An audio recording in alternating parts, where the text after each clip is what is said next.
Assalamualaikum warahmatullahi wabarakatuh.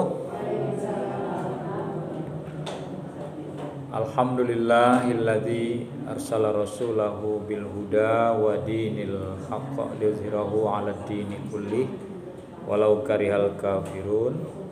Asyhadu an la ilaha illallah wahdahu la syarikalah wa asyhadu anna Muhammadan 'abduhu wa rasuluh la nabiyya ba'da.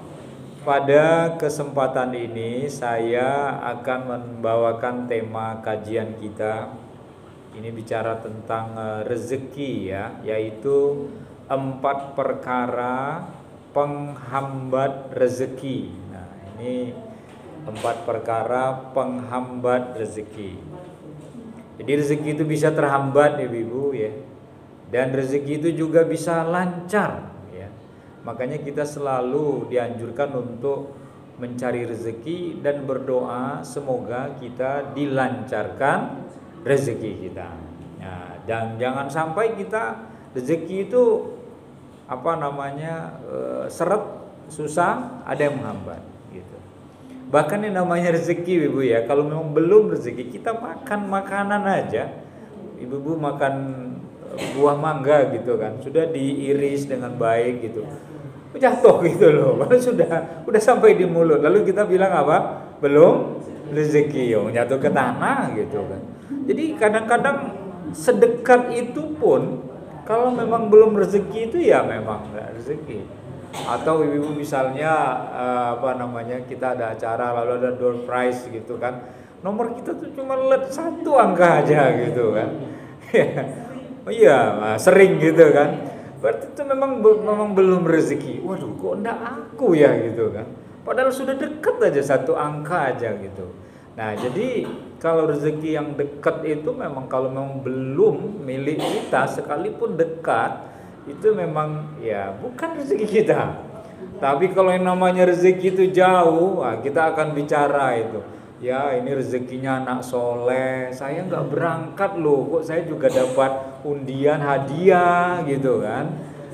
Saya nggak berharap loh, tapi kok saya malah dapet. Nah, jadi kita kadang sering bicara seperti itu karena yang namanya rezeki itu pemberian dari Allah, dan Allah menunjuk orang-orang yang mendapat rezeki. Itu satu. Yang kedua, poin saya, bahwa orang yang mendapatkan rezeki itu tuh tidak bergantung pada agamanya, Ibu, ya.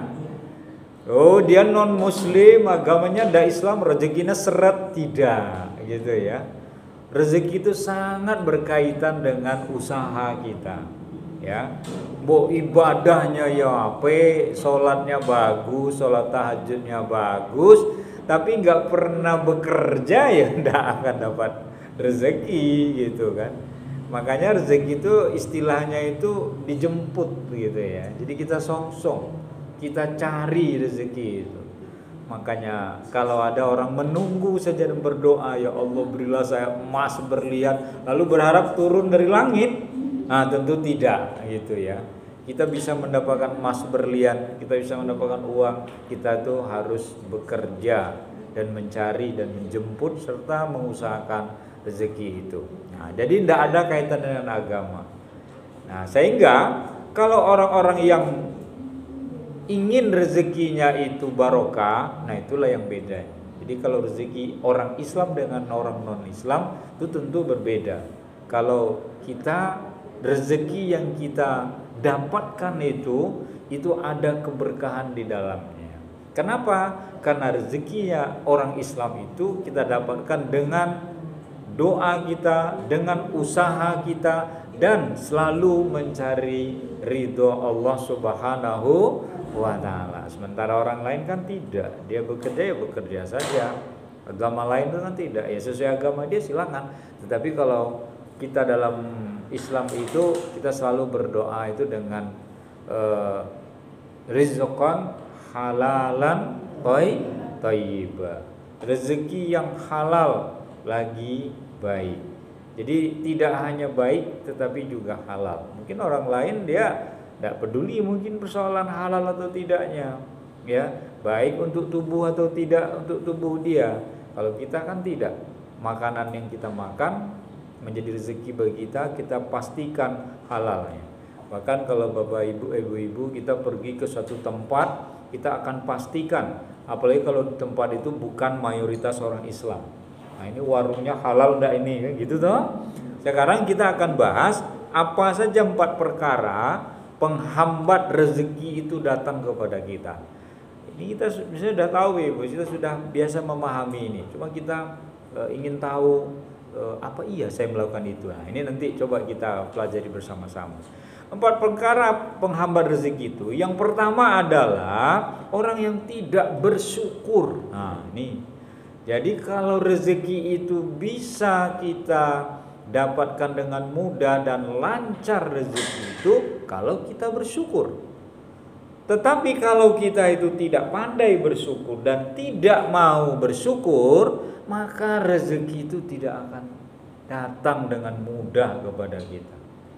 Tapi saya tidak mengatakan ibu-ibu yang makan mangga tadi loh, wah ini mangganya jatuh karena tangan kita licin gitu kan. Habis ngupas mangga itu jatuh gitu. Bukan nggak pandai bersyukur. Maksudnya itu kita rezekinya itu susah sekali mendapatkannya. Karena kita nggak pernah bersyukur. Yang kita anggap harus kita bersyukur tuh bila rezeki itu banyak. Nah ini kesalahan kita. Jadi mau sedikit rezeki itu, mau banyak apalagi kita senantiasa bersyukur. Bapak-bapak pergi malam-malam mancing. Kata ibu pagi-pagi tanya, pagi-pagi ninggal anak bojo mancing. Dapat Pak, wah rezeki ibu mendapat cilik-cilik gitu kan. Orang rezeki gitu. Itu kalau seandainya ada bapak ngomong seperti itu, bapak ibu tinggal luruskan deh itu. Enggak apa-apa Pak gitu kan. Bapak sudah dapat rezeki walaupun cuma dapat kecil-kecil. Enggak apa-apa gitu. Dalam Ad-Duha ayat 11. Wa amma bi ni'mati rabbika fahaddis. Apa kata Allah? Dan terhadap nikmat Tuhanmu hendaklah engkau nyatakan dengan bersyukur. Nah, suruh menyatakan loh Ibu. Berarti menyatakan itu apa? Diucapkan minimal. Dan ditunjukkan dengan tindakan. Bukan hanya ucapan tapi juga tindakan. Tindakan kita apa? Oh, anak saya keterima bekerja di situ. Dia pengen banget bekerja di situ, di instansi itu keterima. Lalu kita buat tindakan apa? Kita undang tetangga-tetangga kita. Kita ajak, kita syukuran. Ya, itu namanya tindakan. Makanya nyatakan dengan ucapan, nyatakan dengan tindakan. Dan kita kan biasa ya, lahir anak cucu bapak ya ibu-ibu misalnya, kan kita ngadakan syukuran toh, undang orang makan-makan, doa bersama, itu syukuran itu nyatanya ya. Begitu juga kadang-kadang kita itu mendapat sesuatu yang menyenangkan hati kita. Apakah kita misalnya habis bangun rumah gitu kan, rumahnya udah jadi, lalu tonggo kiwo tengahnya diundang ya, kiri kanannya diundang, lalu kita bersyukur di situ, lalu kita minta berdoa bersama-sama mengamini bahwa rumah ini semoga nanti menjadi rumah yang berkah gitu. Itu adalah tanda orang pandai bersyukur. Yang kedua, perkara yang menghambat rezeki yang kedua itu adalah bakhil, ya, pelit atau kikir. Jadi orang yang kikir ini itu bisa terhambat rezekinya karena ia tidak pernah mau berbagi. Misalnya aja begini Ibu ya, misalnya ya, kalau karena dia pelit gitu, di kampung misalnya ada acara, terus ada acara, sisa-sisa makanan masih banyak. Turah, kita biasa kan Agustusan atau Sawalan, biasa itu di kampung-kampung kalau sisa itu arisan, itu kan diantar ke kiwo tengahnya tuh Ibu. Biasa kan pemurah ya, mau berbagi itu, senang dia memberi itu, dia tidak akan ya susah rezekinya. Tetapi sebaliknya orang yang kikir, orang yang pelit, orang yang banyak perhitungan kalau mau memberi itu, nah itu orang-orang yang justru nanti di sisi manusia dia dibikin susah, apalagi Allah juga membalas biasanya orang-orang yang seperti itu karena bakhil. Firman Allah dalam surat Ali Imran ayat 180 ya. Saya bacakan ayatnya agak panjang ini terkait dengan kikir ini. Bismillahirrahmanirrahim. Wala yahsabannalladzina yabkhaluna bima atahumullahu min fadlihi huwa khairul lahum bal huwa syarrul lahum sayutawwaquna ma bakhilu bihi yaumal qiyamah walillahi mirasus samawati wal ard wallahu bima ta'maluna khabir. Nah, coba kita simak artinya baik-baik Ibu ya. Dan janganlah sekali-kali orang yang kikir dengan apa yang diberikan Allah kepada mereka dari karunia Allah. Mereka mengira bahwa kikir itu baik buat mereka, padahal kikir itu buruk bagi mereka. Apalagi harta yang mereka pelitkan itu atau kikirkan itu akan dikalungkan di lehernya pada hari kiamat.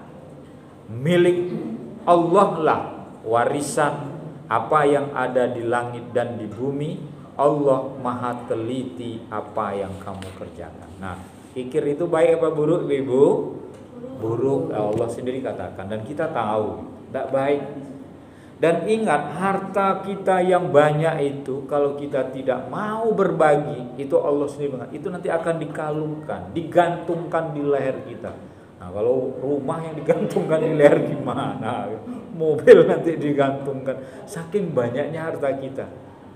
Dan itu akan menjadi beban bagi kita. Makanya kalau ada orang yang dia tidak mau berbagi, tidak mau memberi, tidak mau menolong, dan perhitungan sekali saat memberi, itu orang-orang seperti itu tuh adalah orang yang bakhil atau orang yang pelit. Dan Allah sudah memberikan ancaman kepada kita bahwa harta nanti itu yang kita pelitkan itu nanti akan dikalungkan ke leher kita. Itu di akhirat ya, nauzubillahi min dzalik. Ketiga adalah, nah ini, orang yang enggan menunaikan zakat. Nah, ini kalau tadi itu kikir itu kemudian tidak bersyukur, sekarang tidak mau menunaikan zakat, enggan. Padahal bagi kita yang namanya zakat mal, zakat fitrah itu harus kita tunaikan. Wa itaiz zakah, dan tunaikanlah zakat, tunaikan. Tunai itu ada yang mengartikan dengan uang, cash gitu kan. Makanya kita membayar zakat kita dengan uang, karena lebih gampang tadi Ibu. Ya, kalau uang itu gampang membaginya. Kalau beras, anak-anak sekarang anak miskin beras, makannya kebab gitu kan, makannya burger gitu. Jadi tidak beras makanannya gitu kan. Padahal makanan pokok kita beras. Dalam Al-Qur'an disebut dalam surat Saba ayat 39 ya, terkait dengan orang yang enggan menunaikan infak zakat dan sedekah. Bismillahirrahmanirrahim. Qul inna rabbi yabsutur rizqa liman yasha'u min ibadihi wa yaqdiru lah wa ma anfaqtum min syai'in fahuwa yukhlifu wa huwa khairur raziqin. Katakanlah, sesungguhnya Tuhanku melapangkan rezeki bagi siapa yang dikehendakinya di antara hamba-hambanya, dan menyempitkan rezekinya bagi siapa yang dikehendakinya. Nah, ini baru penjelasan terkait dengan zakat. Dan barang apa saja yang kamu nafkahkan, maka Allah akan menggantinya, dan dialah pemberi rezeki yang sebaik-baiknya. Tuh Ibu ya. Jadi rezeki itu seperti saya singgung tadi, kalau memang belum rezeki kita, ya bisa belum kita terima, karena Allah menghendaki siapa yang menerima rezeki, siapa yang tidak. Kadang sudah dekat tapi jauh jadi. Tetapi poin ayat ini adalah Allah itu ya akan mencatat siapa atau apa saja yang kita nafkahkan itu atau kita berikan itu, Allah akan berikan ganti. Ini yang harus kita paham. Coba perhatikan ibu-ibu, orang-orang yang pemurah, orang-orang yang mau memberi, orang-orang yang menunaikan zakatnya, bahkan zakatnya itu banyak dan di mana-mana, hartanya itu berkurang enggak ibu? Makin banyak. Jadi ternyata orang yang memberi, orang yang pemurah, orang yang selalu menunaikan infak, sedekah dan zakatnya itu bukannya makin miskin, tapi malah Allah memberikan gantinya. Dan gantinya itu biasanya itu tidak kita duga. Orang yang kaya nanti bukannya semakin turun kayanya, malah semakin kaya melintir gitu. Ya. Jadi karena dia mau berbagi, apa yang kalian nafkahkan, maka Allah akan menggantinya gitu. Wa ma anfaqtum min syai', apa saja yang kalian infakkan, kalian sedekahkan, kalian zakatkan, fahuwa yukhlifu, Allah akan memberi gantinya. Ini Al-Qur'an loh Ibu yang mengatakan seperti itu. Ya, jadi keyakinan kita supaya kita mau berbagi itu seperti itu, yakin saja Allah akan memberi ganti. Ya, sehingga kalau kita saya mau berbagi, enggak nanti uang saya berkurang gitu ya. Nah itu memang secara matematis iya, uang 1 juta dikasih 100 tinggal 900. Tapi kita lupa bahwa rezeki kita bukan hanya itu. Rezeki kita ada yang masih di luar sana, yang nanti bisa saja mendatangi kita dapatkan. Atau sebaliknya, kita berharap rezeki itu milik kita, udah dekat tetapi malah nggak jadi dapat. Yang keempat, yang terakhir adalah hilangnya tawakal, sifat tawakal. Tawakal itu apa? Berserah diri kepada Allah. Nah, apa maksudnya ini Ibu? Tawakal itu bukan berarti malas berusaha. Tetapi tawakal itu adalah kita itu berusaha mencari rezeki itu dengan kerja keras, dengan banting tulang. Tapi ketika kita hanya mendapatkan sedikit tidak sesuai dengan harapan, kita lalu tawakal. Tetap bersyukur, alhamdulillah cuma dapat sedikit. Seperti kita mancing tadi, bapak-bapak mancing. Kita tetap bersyukur. Berarti cuma ini yang Allah berikan ke saya, gitu ya. Belum dapat, semoga nanti yang gede, yang lebih banyak bisa didapatkan di waktu yang akan datang. Ini tawakal. Satu itu. Yang kedua, ketika kita mendapatkan rezeki itu seberapapun, kita jangan pernah putus asa. Waduh, saya bisa hidup nggak besok ya? Wong saya cuma punya rezeki seperti ini, harta cuma segini. Jangan pernah seperti itu. Ya.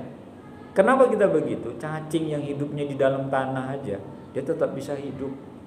Nyamuk yang kita menemukan obat nyamuk bermacam-macam dijual di toko gitu ya. Apa nyamuk itu habis Ibu?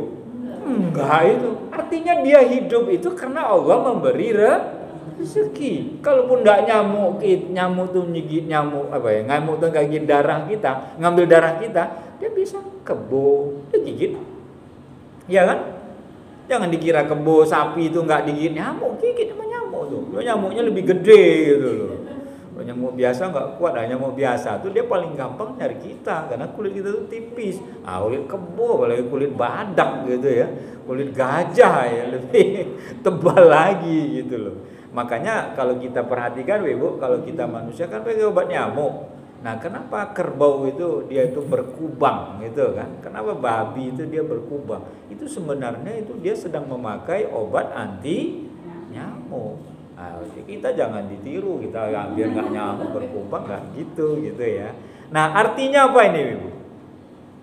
Sedikit apapun, sebanyak sekalipun, kita harus bertawakal, berserah diri dengan rezeki yang Allah berikan. Nah, kalau orang itu tidak bertawakal atau hilang rasa tawakal, maka rezeki itu nanti akan jauh. Nah, firman Allah dalam surah Al-Mulk ayat 15. Wallazi ja'ala lakumul arda dzalula famshu fi manakibiha wa kulu mir rizqih wa ilaihin nusyur. Apa kata Allah? Dialah yang menjadikan bumi untuk kamu jelajahi, maka jelajahilah di segala penjurunya dan makanlah sebagian dari rezekinya, dan hanya kepadanya lah kamu kembali setelah nanti dibangkitkan. Jadi kepada Allah kita berpasrah diri, kepada Allah kita menyerahkan diri. Jangan karena kita itu berputus asa. Jadi kalau kita dalam hidup kita itu enggak berpasrah diri kepada Allah, dan kita selalu malah justru putus asa, nah inilah kadang-kadang yang membuat kita itu tidak menerima kenyataan yang sesungguhnya.